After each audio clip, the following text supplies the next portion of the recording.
Bonjour les amis, c'est Alex de ma chaîne Ma passion pour l'astrologie qui vous parle. Alors je suis honoré, je suis heureux de faire le signe de la Vierge 2019. Donc voilà. Alors comme d'habitude, je vais diviser ma vidéo en deux parties. Alors la première partie, vous allez avoir concrètement la description du destin de la Vierge, euh, la, la description de l'homme vierge et de la femme vierge, la description également de la position du soleil en vierge dans les 12 maisons astrologiques. Et concrètement, euh, les transits aussi pour la Vierge, euh, les transits les plus importants pour l'année 2019. Donc si vous êtes prêts, on peut commencer dès à présent. Alors, la Vierge, la Vierge, la Vierge. Alors quand on parle de Vierge, on parle du Soleil. Donc quand je dis je suis Vierge, ça veut dire que je suis né entre le 24 août et le 23 septembre. Ma planète gouvernante, c'est Mercure. La planète en détriment, c'est Jupiter. Et la planète en chute, c'est Vénus. Voilà, si vous êtes vierge ou si vous avez l'ascendant vierge. Donc le premier décan, on est du 24 août au 2 septembre, où l'ascendant de 0 à 9 degrés. Le deuxième décan du 3 au 12 septembre, où l'ascendant de 10 degrés à 19 degrés. Le troisième décan du 13 au 23 septembre, où l'ascendant de 20 à 29 degrés. Voilà. Alors, on va parler du destin de la Vierge. Je suis peut-être pas bien réveillé. Mais ça va, je tiens le choc. Alors, son destin. Quel est le destin de la Vierge? Le destin de la Vierge. La Vierge réussit avant tout par son mérite et ses qualités de travail, ce qui lui fait surmonter les instabilités de son destin. En général, elle a un début de vie difficile et se retrouve souvent entre deux feux, mais sa fortune s'affirme dans la seconde partie de sa vie. Son mariage ou une association lui apporte des biens. Bien. La Vierge est fidèle et dévouée envers ses rares amis, mais se montre très exigeante en position d'autorité. Les conventions jouent un rôle important dans son existence et elle est très sensible à l'opinion d'autrui. Elle reste attachée aux coutumes et aux habitudes sans en dévier, ce qui restreint son expansion. Elle fera deux mariages ou aura une liaison secrète durant son mariage légal. La Vierge adore dresser des listes, faire des inventaires, noter chaque dépense. Sa vie est bien ordonnée, chaque détail en sera scrupuleusement organisé. Elle a horreur des surprises qui pourraient en déranger le cours régulier.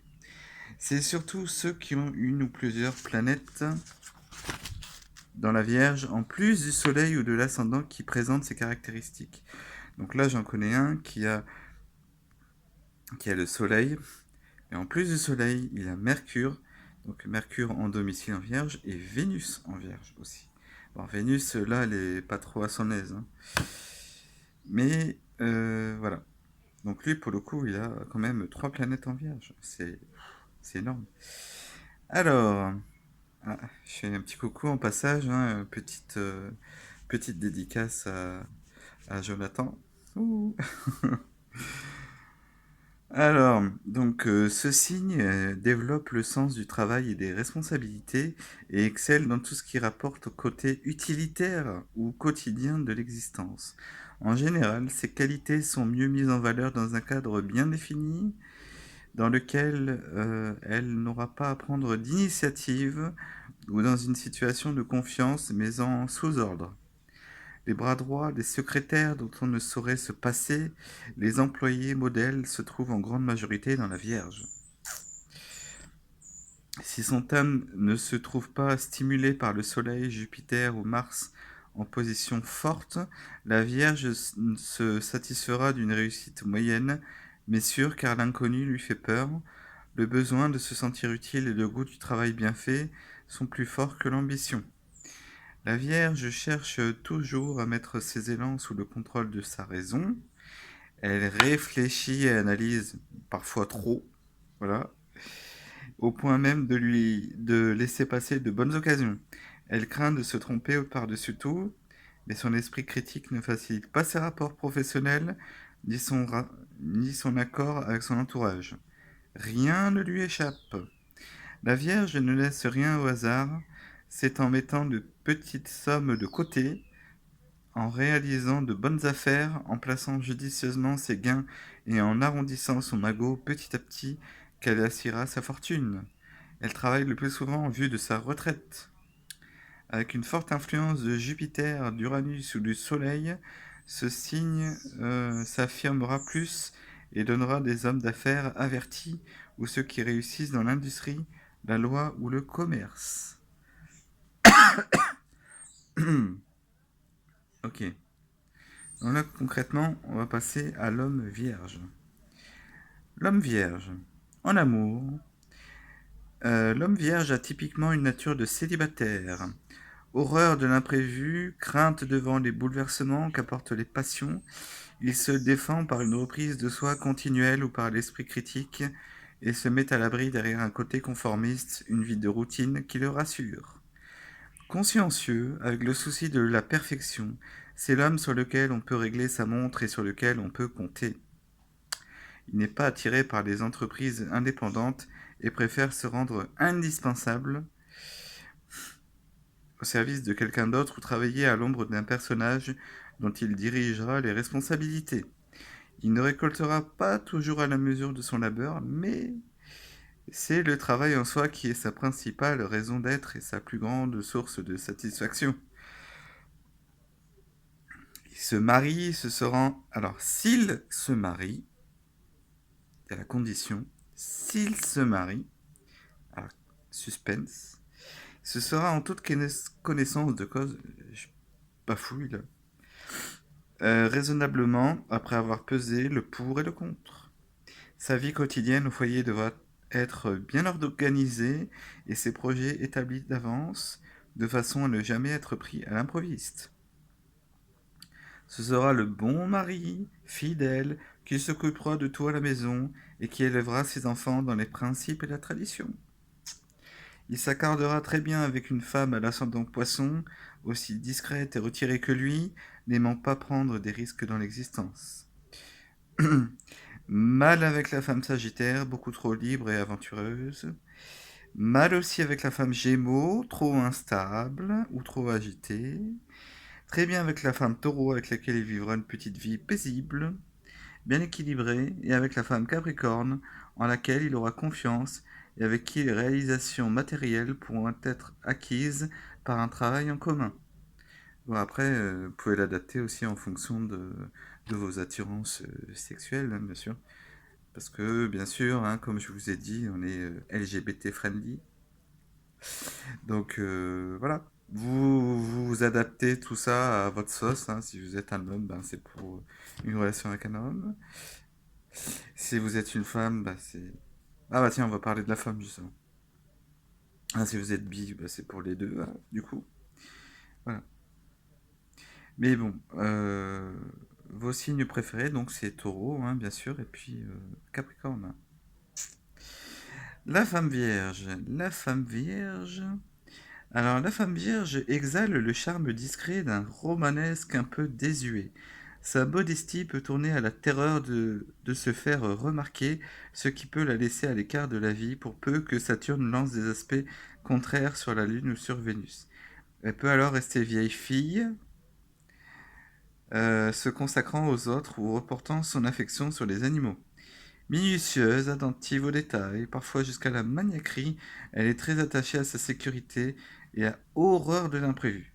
Maîtresse de maison de compétences hors ligne, elle saura admirablement s'occuper du bien-être des siens. Faite pour se rendre utile, elle a besoin de se sentir indispensable et le désir d'être appréciée, Elle sait merveilleusement soigner les autres, surtout aux herbes et aux tisanes.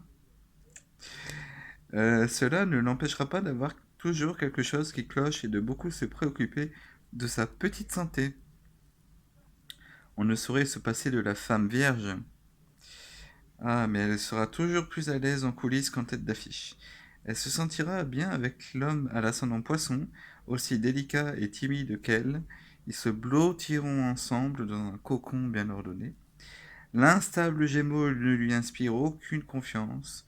Le Sagittaire, toujours en mouvement, bouleverserait ses petites habitudes. Elle s'accorde bien avec le Taureau, ils établiront un foyer confortable et auront des enfants qui leur feront honneur. Et avec le Capricorne, ils feront des projets à longue échéance et ne s'épanouiront que dans les sentiments durables. Donc c'est extrêmement positif tout ça. Voilà. Alors maintenant, nous allons passer à la signification du Soleil en Vierge dans les 12 maisons astrologiques. Donc comme je l'ai dit, en fait, les 12 maisons, ça représente un domaine spécifique de votre vie quotidienne. Alors du coup, on y va. Hein. Alors le Soleil en maison 1 en Vierge.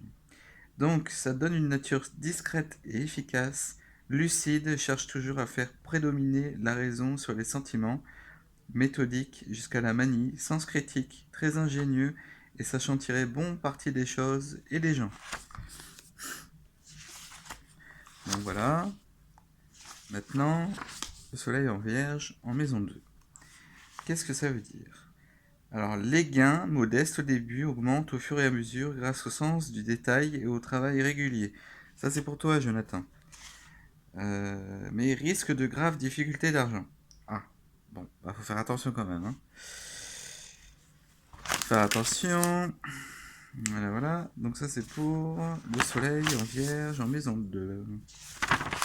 Ensuite, le Soleil en Vierge en maison 3. Sens du commerce et des affaires s'agite et bouge beaucoup pour obtenir des avantages matériels.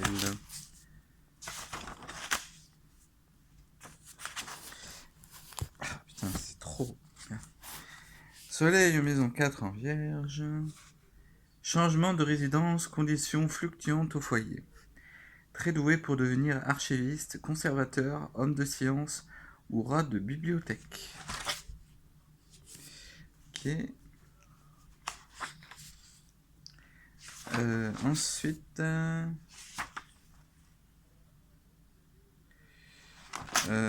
Soleil en Vierge en maison 5, recherche plus un établissement avantageux ou confortable que les grandes amours. Peut reporter ses ambitions sur ses enfants, tend à couper les cheveux en 4, ce qui peut retarder ou rompre des fiançailles et même le laisser célibataire. Ah, Maleta, mais tu me caches là. Je peux pas faire des vidéos tranquilles, moi. Oh, en plus, elle monte son cul. Non, mais elle est gonflée. Eh oh, c'est pas possible ça. Laisse-moi tranquille. Bon, oui, t'as pas eu ta pâtée, c'est vrai, j'avoue. Je te la donne après. Ah, elle a un petit rhume, grand-mère. Alors, le Soleil en Vierge en maison 6. Remplit scrupuleusement ses devoirs d'employé et sait se rendre indispensable dans son emploi. Mauvaise assimilation ou intestin fragile, ainsi que des allergies ou urticaires. Ah.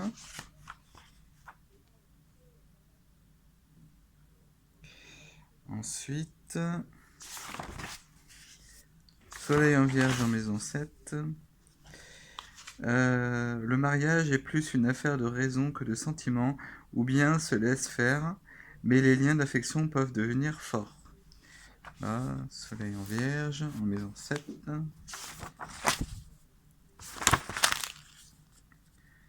Soleil en Vierge, en maison 8. Alors, faible vitalité ou tendance, ou enfance maladive, très sujet à la fatigue, ce qui porte à une vie retirée, héritage vers l'âge mûr ou retraite anticipée. Ensuite, Soleil en Vierge en maison 9. tendance à agir à l'encontre de ses intérêts, aptitude pour le commerce, la science, la médecine ou l'édition, risque de maladies contractées au cours de voyages. Alors, le soleil en vierge en maison 10. Dons et capacités précoces.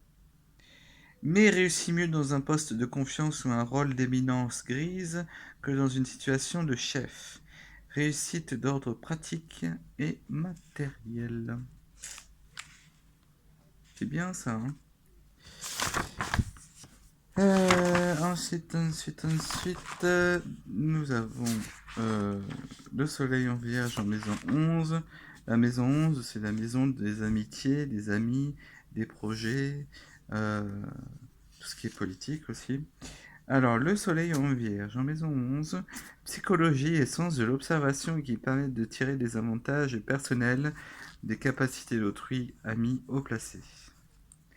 Et enfin, le soleil en vierge en maison 12.